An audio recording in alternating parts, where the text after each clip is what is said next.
TV Nova.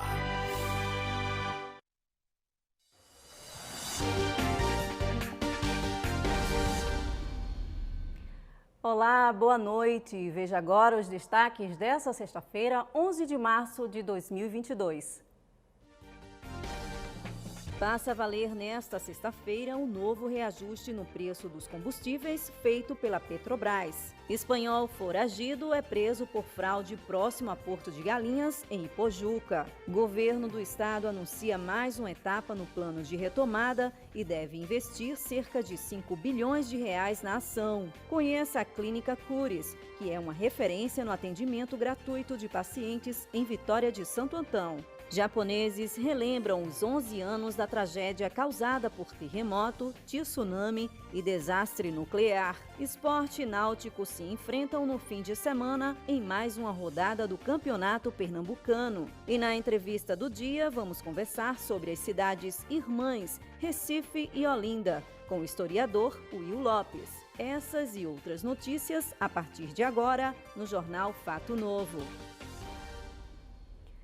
E a gente começa a edição de hoje falando sobre o reajuste feito pela Petrobras. Nessa sexta, já tinha posto de combustíveis no Grande Recife vendendo gasolina a R$ 7,00. A partir de hoje, o litro da gasolina, que custava R$ 3,25 para as distribuidoras, passa a ser de R$ 3,86, o que significa um aumento de 18,8%. Já o diesel teve uma alta de 24,9%. Com isso, o litro que custava R$ 3,61 passa a ser R$ 4,51. E para o consumidor final, esses valores ficaram ainda mais altos. Este posto de combustíveis, por exemplo, depois de incluir os impostos e o lucro do proprietário, a gasolina foi parar em R$ 7,15 e o diesel foi para quase R$ 6,70. Apesar dos altos preços, uma fila de motoristas inconformados se formou no local. O brasileiro já vive sofrendo de dia à noite para ganhar o pão de cada dia. E quando chega a um limite desse aí, não tem nem o que falar. É um absurdo. O cidadão vai sobreviver com um valor desse, cara. O gás não tá valendo nem quase a pena o gás, porque já é mais barato. Imagina a gasolina. Eu quero entender por que o valor é tão grande se do outro lado da fronteira é metade do preço. É bem menos da metade do preço, né? A verdade é essa. Eu não sei não como é que é. Aí praticamente todo mês está aumentando. Com certeza, não só todo mundo, né? Vai refletir em todos os aspectos. Todos os aspectos vai refletir o preço desse combustível. Todos os aspectos mesmo, né? Um absurdo esse aumento de gasolina, né? Devido à situação do nosso governo, né? Então nós temos que melhorar essa situação. Eu estou usando gás porque gasolina não tem condições de trabalhar com ela, né? O gás de cozinha também teve um reajuste. O aumento foi de 16,1%. O combustível que era vendido para o distribuidor por R$ 50,21 passa a custar R$ 58,24. De acordo com esta empresária, o aumento precisou ser repassado para os clientes. Infelizmente, como o aumento veio diretamente da Petrobras e já teve vários consecutivos, enfim, fica difícil para o revendedor assumir esse aumento sozinho. A gente, infelizmente, teve que repassar. Quanto era o gás e para quanto ele vai agora? Então, o gás estava em média 95, entregando no cliente, e agora está em média 105, 110 reais. Infelizmente, está caro mesmo. Pesa no bolso do consumidor e no nosso também. Absurdo. A alta no preço dos combustíveis tem resultado em manifestações de caminhoneiros em todo o país, mas o ministro da Infraestrutura diz não ver risco de greve da categoria. Quem traz essas informações para a gente é o repórter Denilson Silva. Boa noite, Denilson.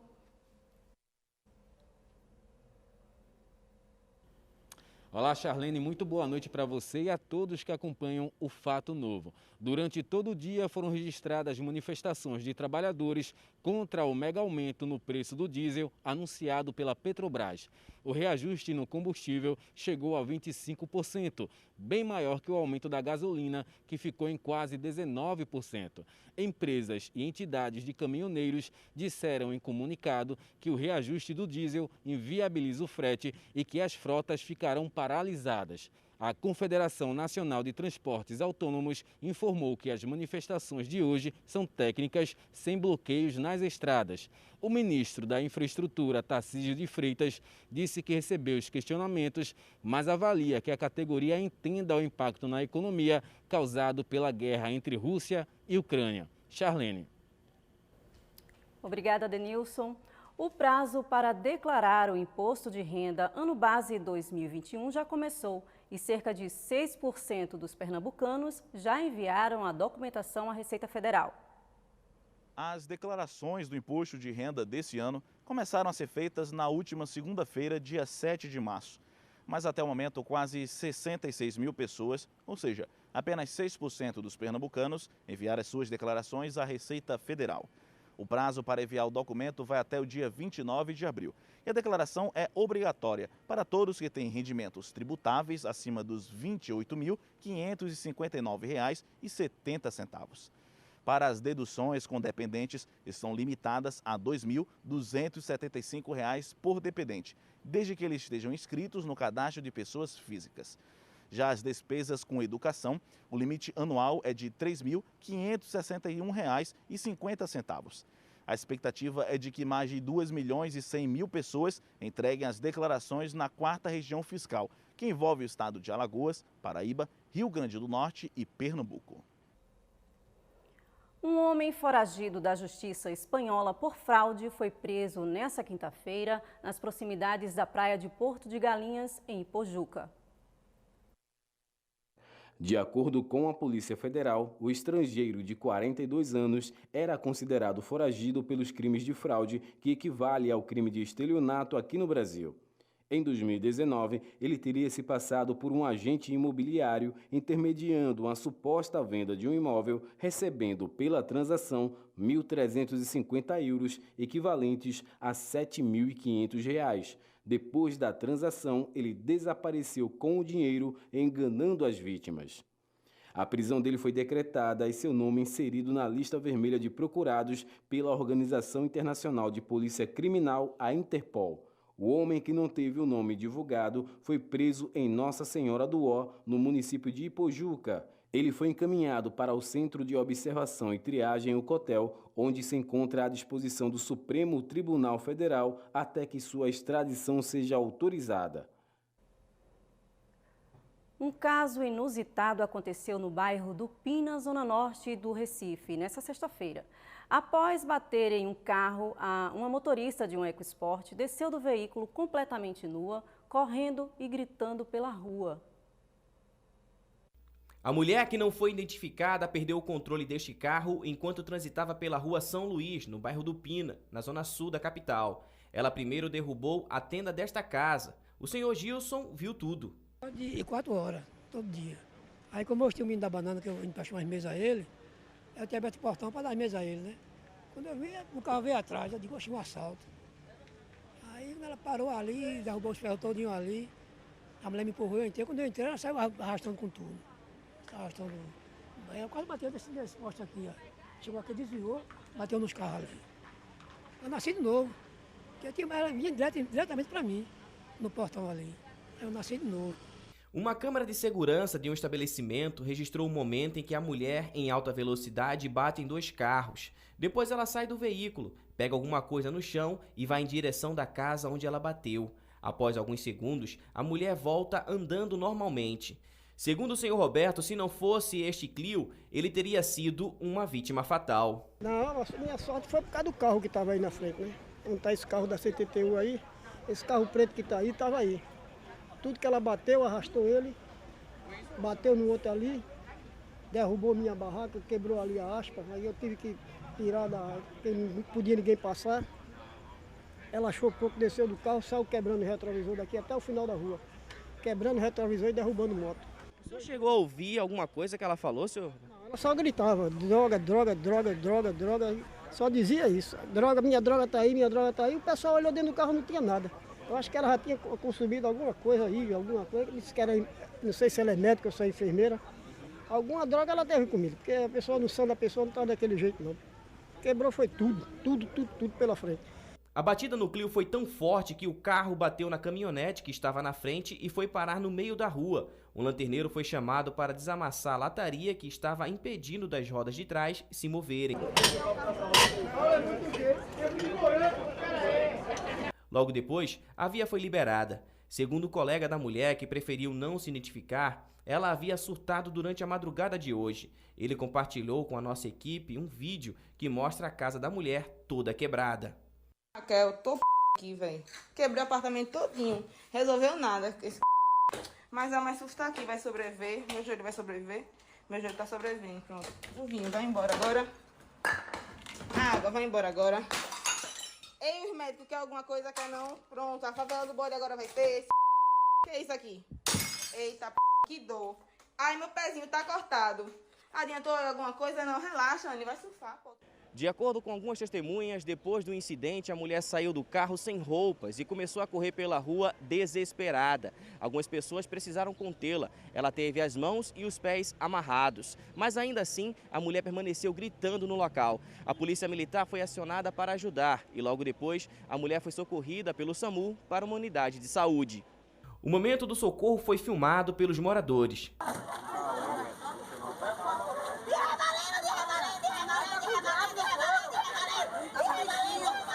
Até o momento, as informações sobre o estado de saúde da mulher e para onde ela foi levada não foram divulgadas.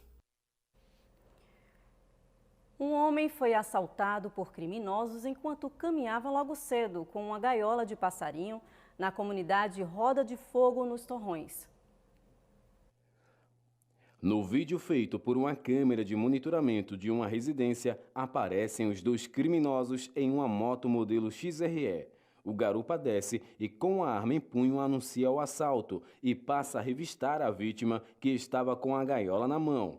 Mesmo com a arma apontada em sua direção, a vítima decide fugir e o criminoso persegue ele, ameaçando atirar. Nesse momento, o piloto da moto desce para dar cobertura, mas poucos segundos depois, o comparsa reaparece com a gaiola e o passarinho da vítima. O crime aconteceu na Rua 1, às 5h40 da manhã desta quinta-feira. De acordo com moradores da comunidade, esta mesma dupla tem usado a moto para cometer vários crimes na região. Um outro assalto foi filmado por uma câmera de segurança ontem à tarde, próximo à Igreja Batista da Miroeira, no município do Paulista. O assalto aconteceu na Avenida João Paulo II, uma das mais movimentadas do bairro. Os criminosos chegaram em um Onix branco e, de forma rápida, um deles desce do veículo e aborda as vítimas que estavam descendo da Fiat Toro, estacionada na frente de uma casa. Observe que o criminoso é extremamente violento e pede para que todos desçam do veículo. Do lado de fora da picape estava uma mulher com uma criança que, durante o assalto, consegue se afastar do veículo. Dentro da picape estava a motorista e uma criança no banco de trás, que felizmente foi retirada a tempo. Depois de tomar a picape, os criminosos fogem nos dois veículos em alta velocidade. As imagens foram divulgadas pela página Miroeira Ordinária e já estão com a polícia. Veja a seguir: Prefeitura do Cabo de Santo Agostinho abre processo de licitação para a compra de absorventes para estudantes do município. Voltamos em instantes.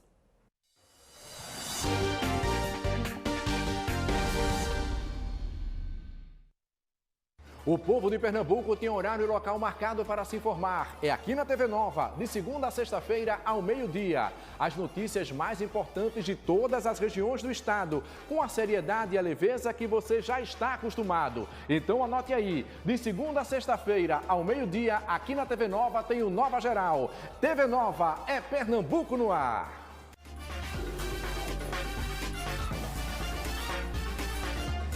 Nova Geral. Ainda estamos vivendo momentos de incertezas. Dá até uma enorme vontade de voltar no tempo. Ou de passar mais rápido. Para um tempo onde não existam máscaras. Onde se possa abraçar, tocar na mão, ver os amigos. Sim, a gente sente o que você sente. Porque mais que um jornal, somos feitos por pessoas como você.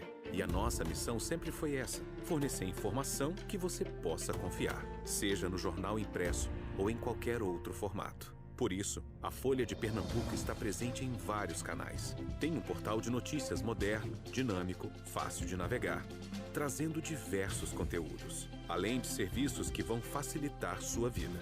E claro, deixando você a par das principais notícias de Pernambuco, do Brasil e do mundo, com transparência e verdade.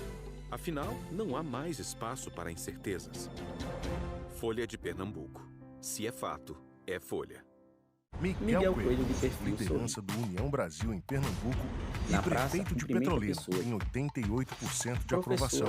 Com a força do União, Petrolina chegou ao primeiro lugar no IDEB, recebeu o selo Unicef pelo compromisso com a infância, passou a contar com a Patrulha da Mulher, se transformou na cidade que mais gera empregos em Pernambuco e a cidade com a melhor qualidade de vida do Nordeste. União Brasil, força para mudar Pernambuco. Conheça a primeira churrascaria especializada em rodízio da região, localizada entre Olinda e Recife. Buffet variado, aberto diariamente para você viver momentos com a família, amigos, eventos corporativos, sociais e confraternizações. Amplo estacionamento. Churrascaria Boi Brasa, Avenida Olinda Dom Helder Câmara, número 21. Fone 81-3299-0007. Você aí que completa 18 anos neste ano, o dever te chama. Você tem que fazer o seu alistamento militar. O prazo vai até 30 de junho. E o melhor jeito de você se alistar está em suas mãos, o seu celular. Baixe o aplicativo do Exército Brasileiro ou acesse o site alistamento.eb.mil.br. Aliste-se, o dever te chama. Miguel Coelho, de perfil liderança do União Brasil em Pernambuco e prefeito de Petrolina, em 88% de aprovação. Com a força do União, Petrolina chegou ao primeiro lugar no IDEB, recebeu o selo Unicef pelo compromisso com a infância, passou a contar com a Patrulha da Mulher, se transformou na cidade que mais gera empregos em Pernambuco e a cidade com a melhor qualidade de vida do Nordeste. União Brasil, força para mudar Pernambuco.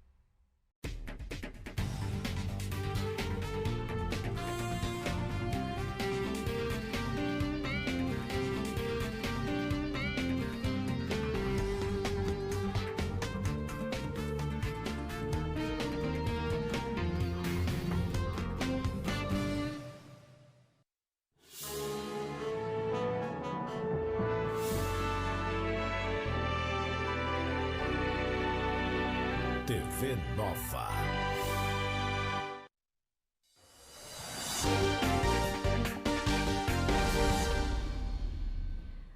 O Procon Pernambuco divulgou hoje a relação das empresas que receberam mais denúncias durante o mês de fevereiro. Foram mais de 1.000 reclamações de consumidores neste período. Dados divulgados pelo Procon Pernambuco mostraram que no mês de fevereiro, mais de 1.000 reclamações de consumidores pernambucanos foram registradas pelo órgão. O ranking das empresas que mais receberam denúncias é liderado pela Neoenergia, com 49 queixas ao todo. O destaque vai para os casos de cobrança abusiva ou indevida. Aparecem ainda na segunda e terceira posições a empresa de telefonia Oi Móvel e o Banco Bradesco, com 36 e 33 reclamações, respectivamente. No caso da instituição financeira, a maioria das reivindicações estão relacionadas a empréstimos. Na lista ainda constam Banco BMG, Compesa, Caixa Econômica, Samsung, Banco Santander e Mercado Pago. Quem deseja abrir uma reclamação deve realizar o agendamento através do site www.procon.pe.gov.br e para ser atendido é preciso o RG, CPF e o comprovante de residência, além de documentos que comprovem a reclamação, que podem ser, por exemplo, nota fiscal, ordem de serviço, fatura, comprovante de pagamento, contrato, entre outros. Os atendimentos são presenciais e ocorrem na sede do Procon, no centro do Recife, e também nas unidades de Olinda, no Shopping Pátio, e em Petrolina, no prédio da Faculdade de Ciências Aplicadas e Sociais de Petrolina, a FACAP. Você pode obter Mais informações através do telefone 0800 282 1512, pelo WhatsApp, pelo 3181 7000, pelo e-mail atendimento@procon.pe.gov.br ou pelo Instagram @procon.pe.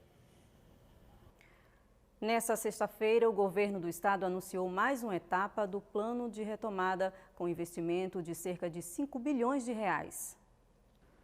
O governador Paulo Câmara anunciou que cerca de 300 milhões de reais serão disponibilizados para 43 municípios do estado nos próximos dias. A declaração foi dada durante a assinatura de autorizações para a publicação de editais de licitação que fazem parte do plano Retomada. A expectativa é que sejam usados ao torno 5 bilhões de reais durante todo o projeto. O valor destinado aos municípios será usado em obras nas estradas, no esgotamento sanitário e em reestruturação dos municípios, tendo como prioridade o sistema hídrico das 43 localidades. Desde o lançamento do Plano Retomada em agosto do ano passado, 115 municípios foram visitados pelo governo do estado, que devem voltar a receber a presença da equipe técnica da gestão na próxima semana. De acordo com o governo, mais de 130 mil empregos devem ser gerados ao longo de 2022, com quase 40 bilhões de reais que serão investidos no setor privado. Em Vitória de Santo Antão, na zona da Mata do estado, uma clínica-escola é referência de atendimento a pacientes a custo zero. Professores e estudantes de diversas áreas da saúde trabalham juntos para proporcionar melhorias e assistência à população. Nós hoje vamos conhecer uma ferramenta muito importante para a saúde e o bem-estar da população de Pernambuco. A Clínica Universitária Cures, aqui em Vitória de Santo Antão, onde há quase 6 anos vem trazendo saúde para a população que precisa, a custo zero.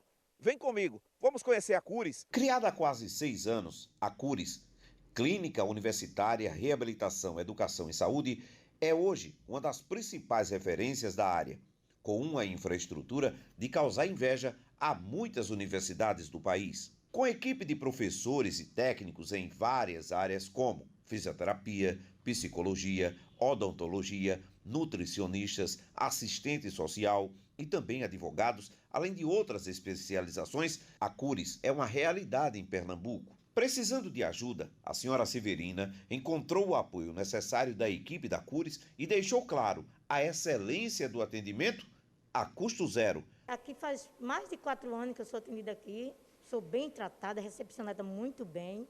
Aqui ninguém paga nada, entendeu? Ninguém paga nada, aqui é tudo de graça, graças a Deus, porque hoje em dia está meio complicado, né? Mas aqui é bem, você aqui já faz prevenção, já fiz prevenção, meus irmãos, minha mãe fez fisioterapia, então aqui é maravilhoso.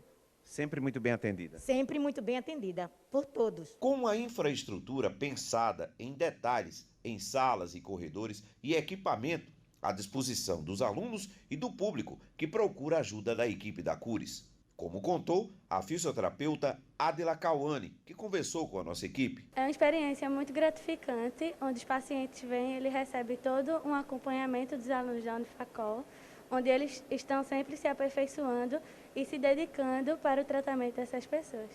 Adela, quantas pessoas, em média, diariamente, por semana, são atendidas aqui a custo zero?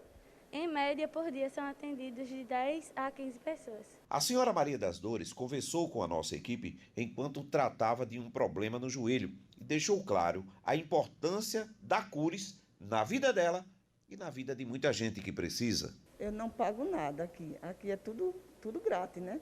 E foi indicando de outras pessoas que me indicaram aqui, que esse estabelecimento era muito bom e eu só tenho que agradecer, porque desde o tempo que eu vim para cá, é que eu tenho sentido muito bem, porque não estou tomando tanto remédio como chegava a tomar, né?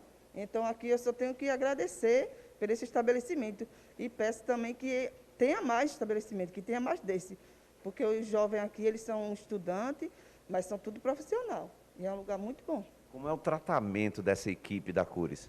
É bem, um tratamento muito bem, muito bem. Todos a gente são muito recebidos aqui, muito bem atendidos. Esses 3 anos já quase que eu estou aqui, eu só tenho que agradecer, porque, em primeiro lugar, Deus, e segundo, é esse lugar aqui que tem nos ajudado bastante. A Cures Sepaca tem à frente a doutora Isa Arruda.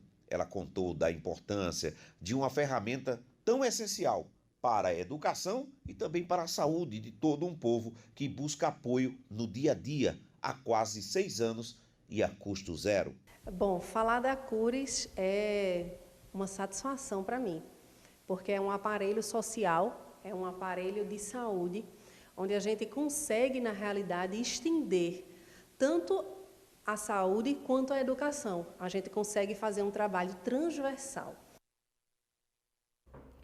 A Prefeitura do Cabo de Santo Agostinho deu abertura ao processo de licitação para a compra de absorventes higiênicos destinados a estudantes do município com idades entre 11 e 16 anos. Um edital para a compra de absorventes foi lançado pela Prefeitura do Cabo de Santo Agostinho, na região metropolitana do Recife. O projeto, que busca combater a pobreza menstrual, deverá beneficiar 7.230 alunas entre 11 e 16 anos que estejam matriculadas na rede municipal de ensino. Segundo Betinho Gomes, secretário municipal de Educação, o programa deverá trazer mais dignidade às alunas e acabar com a evasão escolar delas durante o período menstrual. Além disso, a ação deve garantir um melhor ambiente escolar, preparando as instituições, os professores e os alunos para que as alunas sintam-se bem acolhidas. Segundo a Organização das Nações Unidas, ONU, 1 entre 4 mulheres já faltou aula por não poder comprar absorvente e quase metade delas tentam esconder o motivo da ausência. Dentre estas, 45% disse que deixar de ir à aula impactou negativamente com seu rendimento escolar. Nessa quinta, o Congresso Nacional derrubou os vetos à lei que cria o Programa de Proteção e Promoção à Saúde Menstrual. E com isso, o governo deverá distribuir gratuitamente absorventes para estudantes de baixa renda e pessoas em situação de rua. Amanhã tem clássico pelo Campeonato Pernambucano. Esporte e Náutico se enfrentam no Estádio dos Aflitos às 4h30 da tarde. E quem traz mais informações, quem volta a falar com a gente, é Denilson Silva.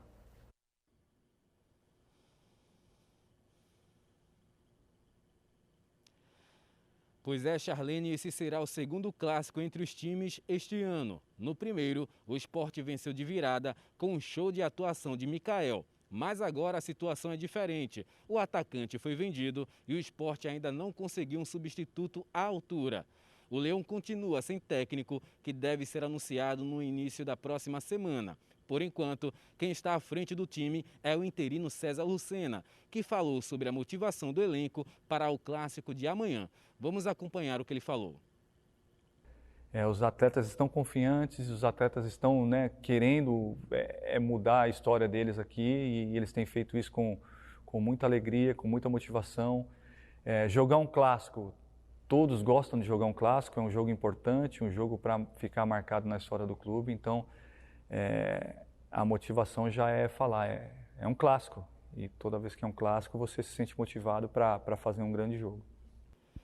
Olha, pelo lado do Náutico, a diretoria conseguiu a liberação e o clássico de amanhã terá público. Por meio de nota, a diretoria informou que foram feitas as últimas vistorias por parte do Corpo de Bombeiros e Polícia Militar. De acordo com os protocolos do governo do estado, 3.000 ingressos poderão ser comercializados, mas apenas para a torcida Timbu, pois as restrições para a torcida visitante continuam. O Santa Cruz não joga neste fim de semana, mas para alcançar a segunda colocação na tabela, que levaria o time direto para as semifinais, precisa secar o Náutico contra o Sport.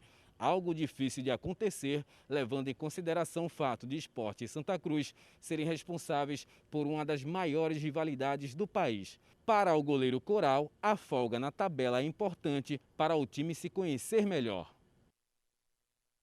É bom para a gente trabalhar mais e se conhecendo, né? Também dá um tempo legal também para o pessoal que tem alguma questão física ainda também, né? É bom para entrosar mais a equipe, né? Então a gente busca sempre aproveitar, né, esses dias.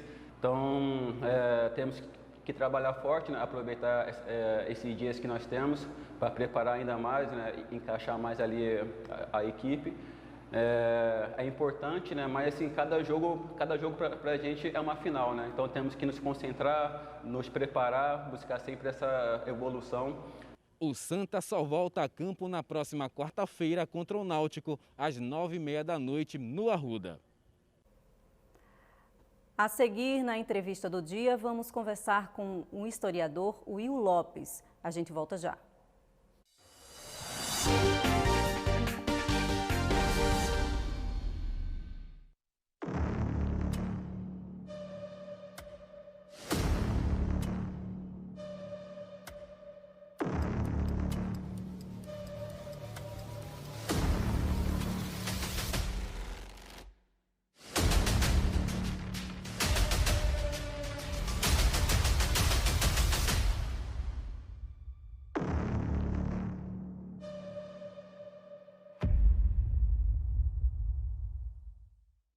Miguel Coelho, de perfil liderança do União Brasil em Pernambuco e prefeito de Petrolina, em 88% de aprovação.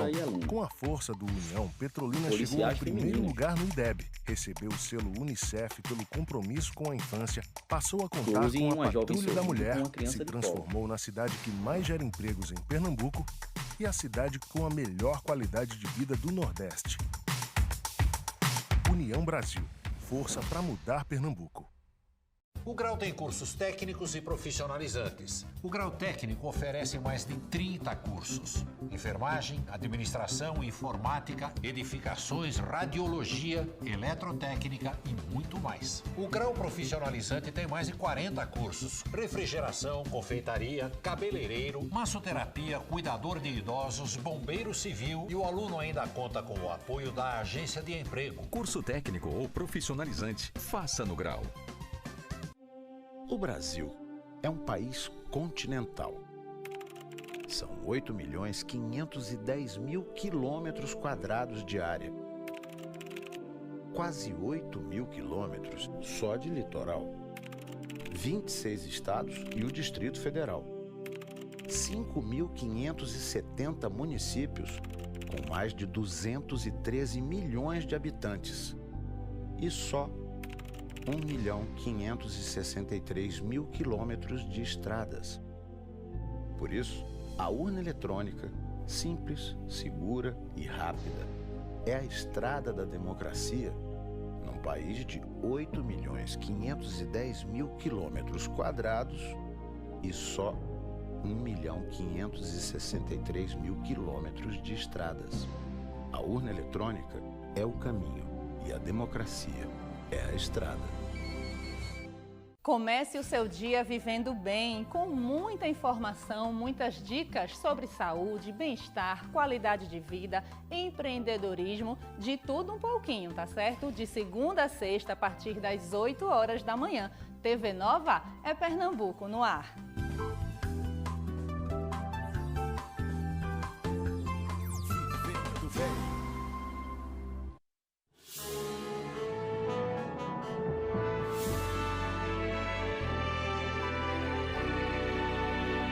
TV Nova.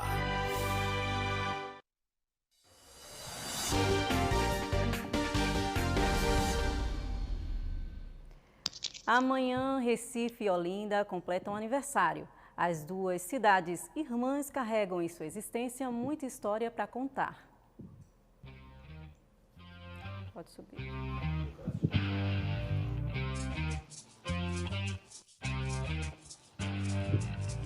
Duas cidades, duas irmãs, unidas no relevo, na arquitetura, na história. Recife, a capital pernambucana, completa 485 anos. E Olinda, patrimônio histórico e cultural da humanidade, 487. Apesar de serem irmãs e de terem tantas coisas parecidas, cada uma tem algo que é particularmente seu.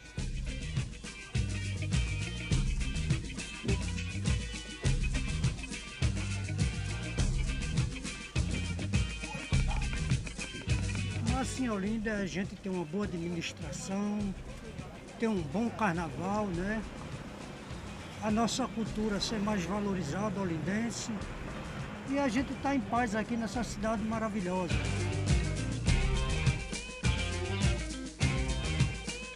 Cidade de Olinda, essa vista maravilhosa. As comidas típicas, por exemplo, a tapioca, o espetinho, certo? Que é a tradição, a tapioca doce salgadas, e também temos a caipifruta, as caipiruvas que também entram com a gente. O que é massa da cidade para mim é ter sombra, água fresca, pessoas culturais e tá vivendo um bom momento da minha vida, né? Porque assim, a gente sobrevive da arte e do turismo, né? Aqui a Olinda é massa porque tem tudo isso, né?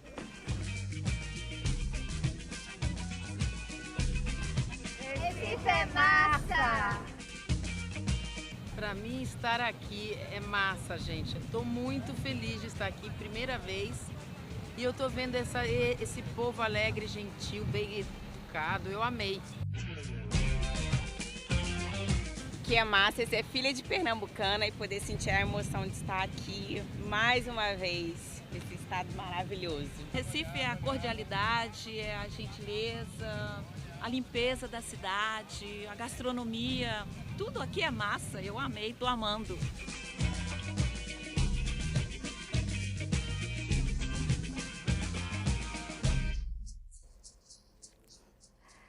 Pouca gente sabe que já houve uma guerra entre as duas cidades. Sobre esse e outros assuntos, a gente fala agora com o historiador e pesquisador Will Lopes. Boa noite, Will.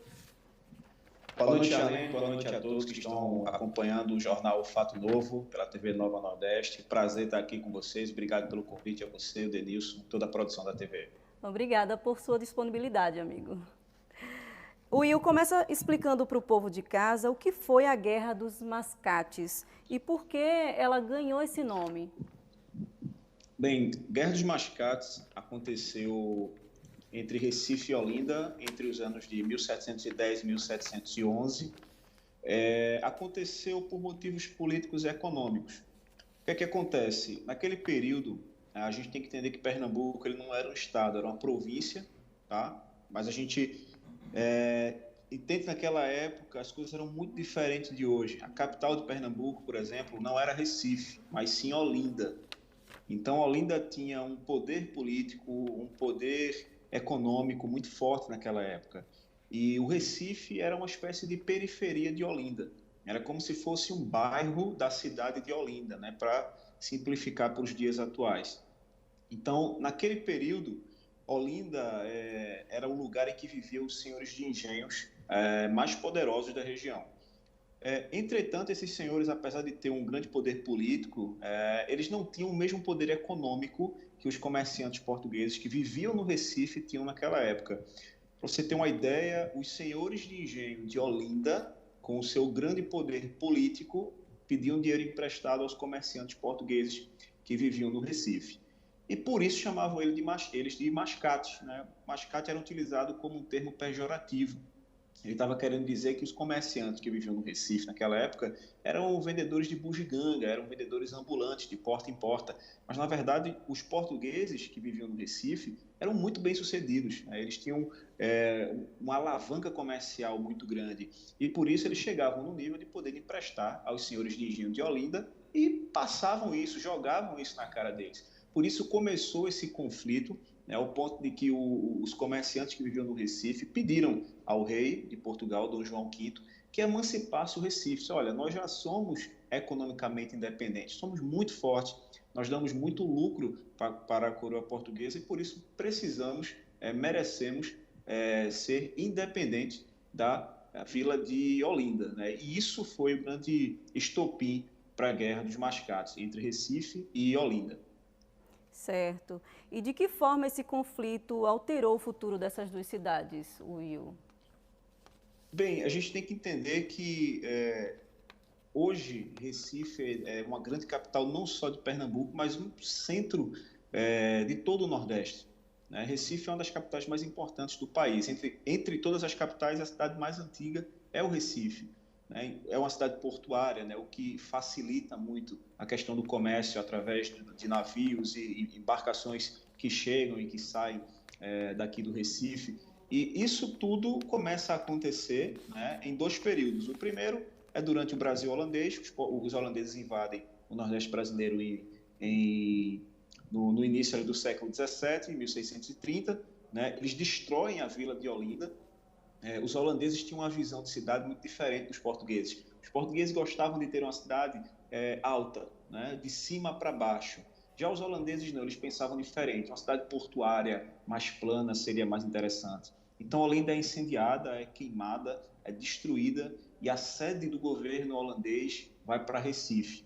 E aí começa o grande desenvolvimento urbano, intelectual, cultural aqui no Recife, com o Conde Maurício de Nassau, que por sinal não era holandês, mas foi contratado pela Companhia das Índias Orientais para poder administrar o Brasil holandês. E aí Maurício de Nassau começa a incrementar aqui obras de arquitetura, de infraestrutura, né? Surge aquela primeira grande ponte, né, que hoje é conhecida como Ponte Maurício de Nassau, fica ali entre o Recife Antigo, ali, né, e também chamada de Ponte das Estátuas, né, tem 4 estátuas nos cantos dessa ponte. O Recife começa a ser desenvolvido. Em 1654, os portugueses saem, se retiram do Brasil, né? As pessoas dizem que foram expulsos, mas na realidade não foi bem assim que aconteceu, né? Portugal chegou a indenizar a Holanda, né? Uma grande quantia em ouro para que eles se retirassem daqui, e aconteceram batalhas como a Batalha dos Guararapes naquele período também. E os holandeses acabam saindo. Olinda volta a ser a capital da província de Pernambuco, e isso vai acabar com o tempo, porque o Recife vai começar a ganhar essa força, esse poder econômico, que vai se transformar em poder político após alguns anos. Na guerra, quem foi que venceu? E os reflexos ainda existem hoje? Quais são eles? É uma grande pergunta, né? Quem venceu a guerra? Né? A gente está vivendo hoje um período de guerra entre Ucrânia e Rússia, né? E uma grande tensão ao redor do mundo, o Ocidente com o Oriente, uma tensão que a gente já viu que tinha adormecido desde o período da Guerra Fria e parece que, infelizmente, voltou a reacender. Os lados não estão se entendendo e as coisas têm ficado cada vez mais tensas.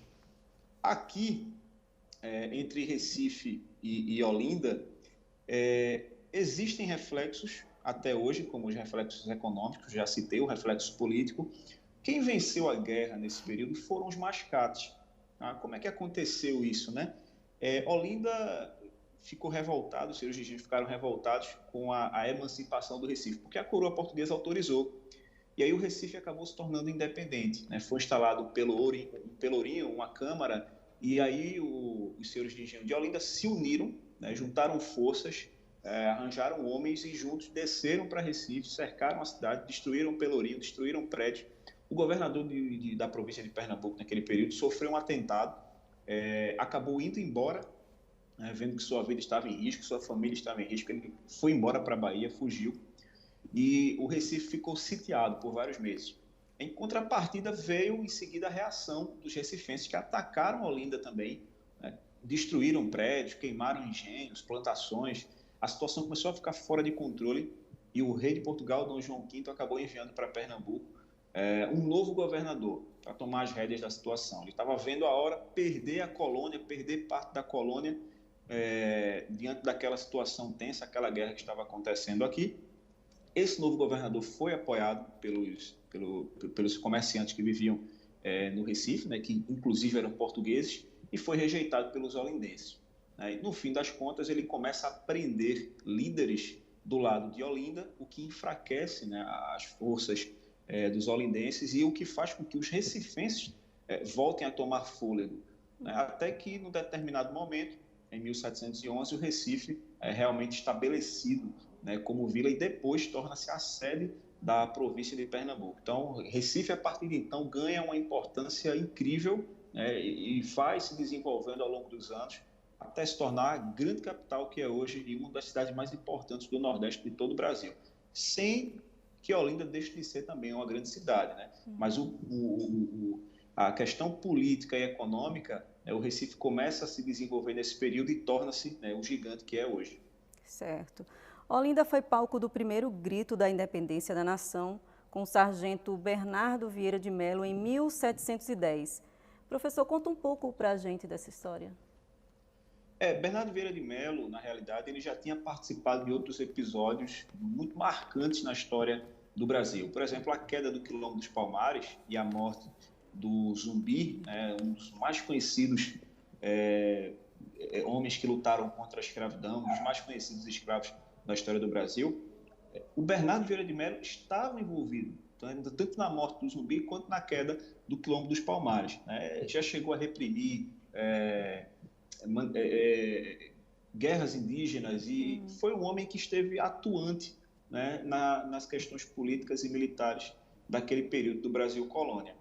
O Bernardo Vieira de Mello realmente deu um grito de independência, não só o primeiro grito no Brasil, mas das Américas, né? Se a gente parar para analisar, a independência dos Estados Unidos, por exemplo, foi em 1776, né? Foi quando começaram a surgir as independências, que aí na França vinha acontecer em 1789, depois de um tempo na América do Sul, que também começaram a acontecer os movimentos de independência. O do Brasil veio em 1822, né, de uma forma diferente dos Estados Unidos, da França e de outros movimentos da América, mas aconteceu, né, oficialmente em 1822. Mas aqui em Olinda, realmente, de fato, em 1710, o Bernardo Vieira de Mello resolve dizer que seria melhor que Olinda, né, se separasse da coroa de Portugal, né? Isso era um claro grito de revolta, né, mediante a situação que o Recife se encontrava, com a força que o Recife tomava, né, e diante do apoio do governo português em tornar Recife uma cidade, né, uma vila independente. Isso significaria que Olinda deixaria de receber impostos oriundos do Recife, por exemplo, né? Ou seja, Olinda ia perder financeiramente com essa emancipação do Recife. O Bernardo Vieira de Mello também chegava a dizer, nesse período, né, que já estava na hora do Brasil, né, de Olinda, de Pernambuco, se tornar independente de Portugal, visto que o rei estava muito distante, ficava lá do outro lado do mundo, na Europa, e aqui as coisas aconteciam sem muita influência da coroa portuguesa. De fato aconteceu, e foi em 1710. Certo, então aconteceu antes da Guerra dos Mascates, né? Isso ele já vinha tentando essa independência bem antes, né? Isso, foi um pouco antes da Guerra dos Mascates, na verdade, foi no contexto de Guerra dos Mascates, né? Esse grito foi em novembro de 1710. Nessa época a coisa já estava bem tensa entre os Mascates e os senhores de engenho de Olinda. Certo. Professor, explica para a gente qual a origem dos nomes das cidades Recife e Olinda. Charlene, essa pergunta é muito interessante, porque muita gente acha que Olinda, né, vem daquela história de que o Duarte Coelho subiu, né, nos altos de Olinda, viu aquela vista panorâmica, magnífica e disse: Olinda, cidade. De fato, ela é linda mesmo, isso é verdade. Mas o fato é que Olinda, na realidade, era o nome de uma heroína de um livro de cavalaria que o Duarte Coelho gostava de ler. Então, na verdade, não era por conta da vista da cidade, né? Era uma personagem que ele gostava tanto, né? E ele simpatizou de uma forma tão profunda com a cidade de Olinda que ele resolveu dar o nome da personagem preferida dele. Já Recife, por sua vez, vem de uma palavra árabe, uma dicção muito parecida, né? Que é Recife, né? Algumas pessoas podem traduzir como Recife, significa caminho pavimentado. A origem disso é que os árabes, quando eles chegavam aqui em Pernambuco para comercializar seus produtos, para compra, venda, eles chegavam pelo porto, né, e viam que o Recife tinha muita água, né, ali naquela parte do porto onde hoje é o atual ali Marco Zero, por ali, e viam que tinha um caminho pavimentado, né, de pedras, de rochas. Então começaram a chamar de Recife, Recife. E aí o nome foi pegando e a gente trouxe para o português, né, acabou chamando de Recife. Né? Não quer dizer também que são as pedras de Arrecife exclusivamente, mas caminho pavimentado, que também quer dizer que era pavimentado por pedras de Arrecife. Certo, perfeito. Para encerrar, eu queria que o professor falasse, como historiador, né, o que mais chama a atenção na história das duas cidades? São tantas coisas, como diria a Roberta Miranda, são tantas coisas, mas o que me chama muito a atenção em Olinda e Recife, acho que o primeiro ponto é a arquitetura, impactante, né? Quando se chega em Olinda, quando se chega em Recife, você vê construções seculares ainda erguidas, né? Como igrejas, mosteiros, né? E prédios que são realmente de tirar o fôlego. Agora, além dessa parte visível, palpável, a questão dos rios, né? Bibiribe, né, o rio Capibaribe, que vão cortando a cidade do Recife ali e tornam ela tão linda, né, e vista muitas vezes como a Veneza brasileira. Essa questão paisagística de Olinda também, que inspirou os quadros do Franz Post, por exemplo, quando ele esteve aqui durante a ocupação holandesa, né? A história da gente, nossas origens mescladas, né? Entre índios, negros, europeus, né? Brancos, isso tudo traz uma riqueza tão grande para Recife, para Olinda, né? Que acaba transbordando de livros e livros, e a gente não contém tudo isso, a gente não consegue mensurar tudo isso. Fora essas questões, ainda existem essa herança cultural, né, tanto de Recife quanto de Olinda. Eu aqui poderia passar a noite citando, né, personagens, né, e obras, mas para ser mais rápido, o frevo, por exemplo, né, as influências musicais, né, a pluralidade religiosa que existe no Recife e Olinda, né, são cidades que comportam diversas religiões, né, são cidades que comportam diversas histórias em sua construção, são cidades que comportam também, já desde cedo, né, uma tendência muito grande à independência, né? Recife, Olinda, a província de Pernambuco, né? Sempre teve marcas profundas na história do Brasil, né? Pela sua luta por independência, pela sua luta por autonomia, né? Isso é muito cravado, acho que no povo até hoje, né? Um povo guerreiro, um povo trabalhador, um povo que a gente vê que batalha dia após dia, né? Para tentar levar a sua vida com dignidade e que ilustram tão bem essas duas cidades, que são realmente duas joias, né, da história e da cultura do Brasil. Eita, orgulho, hein? Muito. Professor, muito obrigada por sua disponibilidade, por passar um pouco aí de informação, porque como você falou, a gente pode passar uma noite inteira falando das duas cidades, né, de nossa cultura, verdade. Enfim. Muito obrigada, viu? Obrigado, Charlene. Obrigado a todos da TV Nova, Pedro Paulo, Denilson, todo o pessoal da produção. No que precisarem, eu estou sempre por aqui. Grande abraço, ouvintes. Abraço. Pessoal que me escuta na rádio também e todos os telespectadores da TV Nova Nordeste. Muito obrigado. Obrigada. Veja a seguir, a pandemia da Covid-19 completa 2 anos e o exército russo amplia a ofensiva à Ucrânia. É depois do intervalo.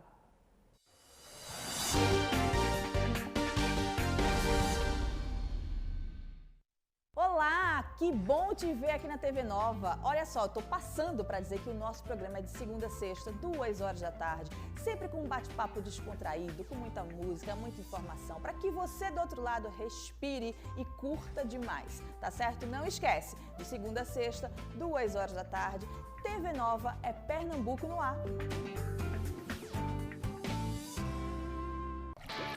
Coqueiral Parque, o parque da família pernambucana. Nossa estrutura de lazer possui 10 piscinas, toboágua, rampa d'água, 2 restaurantes, lanchonetes e sorveteria, 3 lagos de pescaria e muito mais. Acesse nosso site www.coqueiralparque.com. Atendimento de segunda a domingo, das 8 às 16h30. Telefones 081-3371-9111 ou 98864-2263. Seja sócio com o nosso passaporte anual. Trabalhamos com todos os cartões de crédito.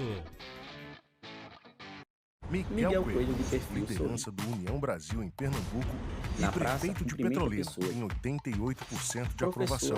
Com a força do União, Petrolina chegou ao primeiro lugar no IDEB, recebeu o selo Unicef pelo compromisso com a infância, passou a contar com a Patrulha da Mulher, se transformou na cidade que mais gera empregos em Pernambuco e a cidade com a melhor qualidade de vida do Nordeste. União Brasil, força para mudar Pernambuco. Chegou o produto que vai mudar a história da construção civil. Vergalhão reforçado de fibra de vidro, Verga Fibra GG da E-Plast.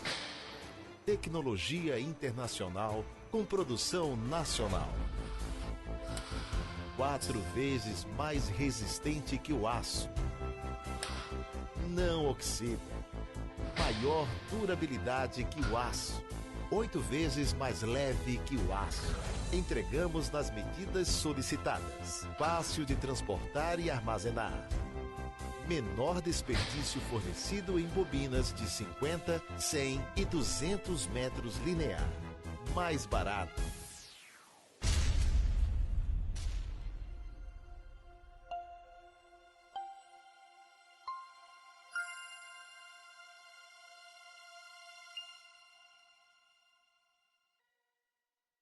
Alô, amigos da TV Nova, aqui é o Hugo Esteves. Eu quero convidar você a assistir a reprise do nosso Talk Hugo, o nosso podcast, de segunda a sexta, às 11h30 da noite. Espero por você.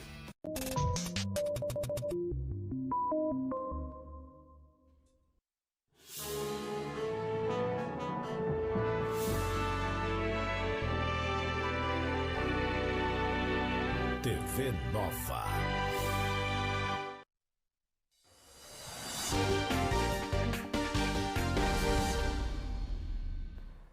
Hoje, o mundo completa 2 anos desde o início da pandemia da Covid-19, que já matou mais de 6 milhões de pessoas.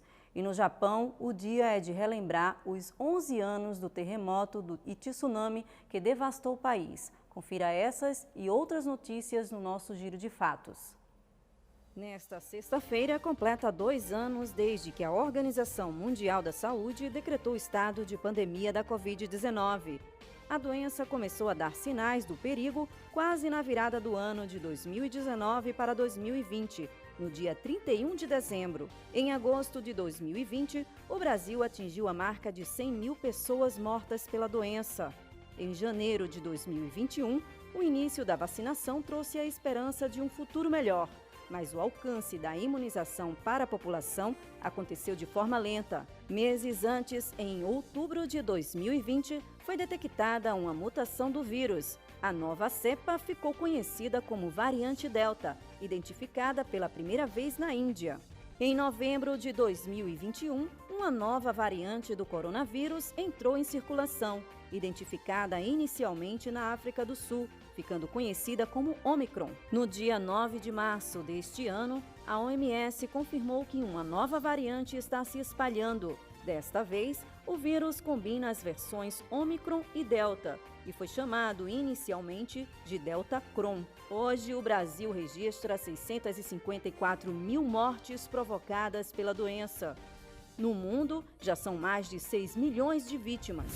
Os japoneses relembram nesta sexta-feira os 11 anos da tripla catástrofe que assolou o país, quando um dos terremotos mais potentes já registrados no mundo desencadeou um tsunami mortal que provocou o desastre nuclear de Fukushima. Pela primeira vez, nenhuma cerimônia nacional foi organizada, já que o Estado decidiu encerrar as homenagens pelas vítimas após o 10º aniversário da tragédia. Ainda assim, programou-se 1 minuto de silêncio nacional às 2h46 da tarde, pelo horário local, momento em que o abalo de magnitude 9 sacudiu todo o arquipélago, que em seguida foi atingido pelo tsunami. Cerca de 18.500 pessoas morreram ou foram dadas como desaparecidas na catástrofe, que também provocou a entrada em fusão de 3 dos reatores da central de Fukushima, sendo este o pior acidente nuclear desde Chernobyl, na Ucrânia, ocorrido em 1986. Os vazamentos radioativos na área causaram a retirada de emergência de dezenas de milhares de habitantes. Até hoje, 337 quilômetros quadrados da cidade de Fukushima são inabitáveis e há mais de 33 mil pessoas deslocadas. Na madrugada desta sexta-feira, o ciclone Gombe atingiu a região norte de Moçambique, resultando em chuvas torrenciais, inundações e rajadas de ventos de até 160 quilômetros por hora. Vários distritos ficaram sem energia e comunicações. A chegada da tempestade traz de volta memórias de destruição recentes no país. Após a passagem da tempestade tropical Ana, no fim de janeiro, as autoridades informaram a morte de pelo menos 3 pessoas, mas a expectativa é que o número de vítimas suba rapidamente. Fevereiro registrou o maior acumulado de alertas de desmatamento na Amazônia para o mês desde 2016. Foram quase 200 quilômetros quadrados desmatados, 61,7% a mais que o registrado no mesmo período do ano passado. Os dados são da plataforma Terra Brasilis, desenvolvida pelo Instituto Nacional de Pesquisas Espaciais, e foram atualizados nesta sexta-feira. Até o momento, com os dados de janeiro e fevereiro, a Amazônia Legal contabiliza 629,11 quilômetros quadrados desmatados. Esse dado é maior do que o já registrado ao longo dos 2 primeiros meses do ano, desde que o INPE começou a reunir os alertas de desmatamento na região. Em 2022, o estado da Amazônia Legal, que registrou o maior desmatamento, foi o Mato Grosso, seguido por Rondônia, Pará, Amazonas e Roraima. Após 2 semanas de guerra, as Forças Armadas da Rússia iniciaram nesta sexta-feira ofensivas contra cidades do oeste da Ucrânia. A Rússia confirmou os bombardeios, afirmando que foram efetuados ataques com mísseis de longo alcance e alta precisão contra pequenos aeroportos.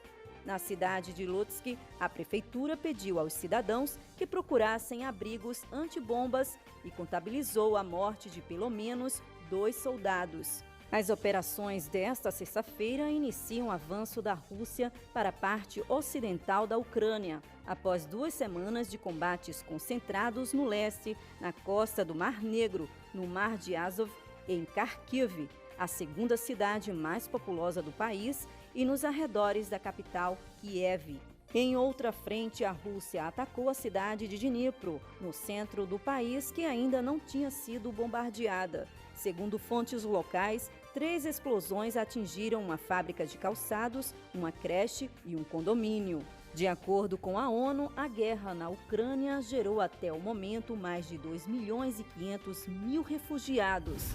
Gabriel Boric assumiu nesta sexta-feira a presidência do Chile, se tornando o presidente mais jovem da história do país, com apenas 36 anos recém-completados. Boric toma posse após uma vitória no segundo turno das eleições, em 19 de dezembro, onde obteve 55,87% dos votos. No salão de honra do Senado, o socialista Álvaro Elizalde, novo presidente da Casa Parlamentar, colocou a faixa presidencial em Boric. A cerimônia solene contou com a participação de representantes de governos de diversos países.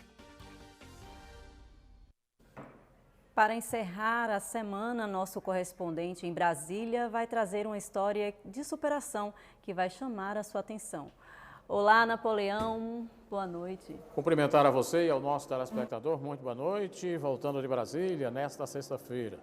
Hoje, muito mais do que reportar os temas políticos aqui de Brasília, nós vamos levar para o nosso telespectador uma mensagem, acima de tudo, de renovação da vida, de fé e de determinação. Uma história de superação e de vida. Patrick Teixeira Dornelles Pires, nascido em Porto Alegre, Rio Grande do Sul, em 30 de março de 1997. Ainda este mês, ele completa 25 anos de idade. E os médicos não davam mais do que 4 anos de vida. Essa história de superação teve esta semana um marco importantíssimo, a posse de Patrick como deputado federal do estado da Paraíba. Prometo manter, defender e cumprir a Constituição, observar as leis, promover o bem geral do povo brasileiro, sustentar a união, a integridade e a independência do Brasil.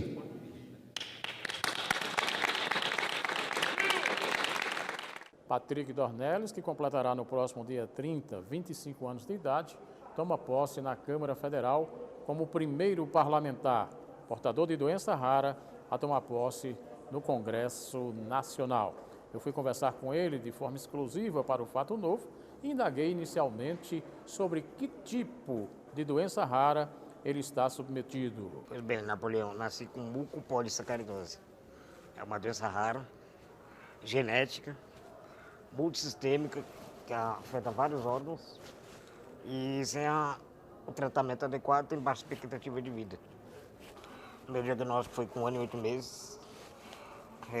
O médico abriu um livro com as piores fotos de pacientes e falou para os meus pais, afirmou categoricamente: filho de vocês tem isso, expectativa de vida máximo aos 4 anos de idade. Se chegar lá, vai estar cego, surdo, mudo, vai estar vegetando. Vocês, como os pais, aproveitem, vivem como se não tivesse amanhã. Pelo menos uma coisa boa ele deixou, né? vivam como se não tivesse amanhã, sejam gratos. Por questões climáticas, ele teve que deixar com a família o Rio Grande do Sul, por conta do frio, e vir morar e buscar o calor do Nordeste. Ele falou do porquê da opção pelo estado da Paraíba. Nasci em Porto Alegre, Rio Grande do Sul. Viemos para Paraíba, fomos a Paraíba em 2005, depois de enfrentar uma série de problemas respiratórios. Só em 2004 tive 11 pneumonias. O organismo já estava acostumado tanto antibiótico que eu tomava, terceira geração. E os médicos chegavam para meus pais e falavam: ou vocês mudam a temperatura e salvam o filho de vocês, ou escolhem viver junto à família. E a chegada no Congresso Nacional como primeiro parlamentar portador de doença rara. O que isso representa, inclusive, na luta desse tema. Então, estar aqui hoje, ser o primeiro parlamentar com doença rara no Brasil, é uma grande vitória. Mas sabe que temos a frente parlamentar de doenças raras. E eu digo, eu sou o primeiro da frente parlamentar das pessoas com doenças raras. Em breve, se Deus quiser, teremos inúmeros parlamentares com deficiência, com doenças raras, porque nada sobre nós, sem nós. O primeiro projeto e as ações a partir de agora no mandato em defesa desta causa. Não há vida sem sangue. Então será meu primeiro projeto, já está protocolado. Projeto de doação de sangue, doação de medula óssea, e vamos revolucionar. E para a gente fechar, nesta sexta-feira de notícias aqui de Brasília, no momento de pandemia, de guerra, tanta gente emocionalmente abalada em nosso estado, em nosso país e no mundo, eu pedi a Patrick, que é um exemplo de superação, que pudesse deixar uma mensagem para o nosso telespectador. A vida sempre vai ter altos e baixos. A vida é uma montanha russa. Tem dias que a gente acorda triste, tem dias mais felizes. Mas eu costumo dizer, Napoleão, que o tempo que eu tenho para chorar, com as dores, com as dificuldades, é o mesmo tempo que eu tenho para ser feliz. Vamos sempre escolher a segunda pessoa. Se você está passando por um problema difícil, seja financeiro, seja amoroso, o que for, você não está sozinho. Tem um cara lá em cima, está sempre com a gente. Entregue. Deus abençoe vocês. Tá aí, Patrick Dornelles, deputado federal pelo estado da Paraíba, primeiro parlamentar portador de doença rara a tomar posse no Congresso Nacional. De Brasília, exclusivo para o Fato Novo, Napoleão de Castro. Viva como se não houvesse o amanhã e sejam gratos. Muito obrigada, Napoleão. E assim terminamos a edição de hoje do Jornal Fato Novo. Você fica agora com reprise do programa Debate na Nova com Pedro Paulo e em seguida tem Talk Hugo com Hugo Esteves. Boa noite e bom fim de semana.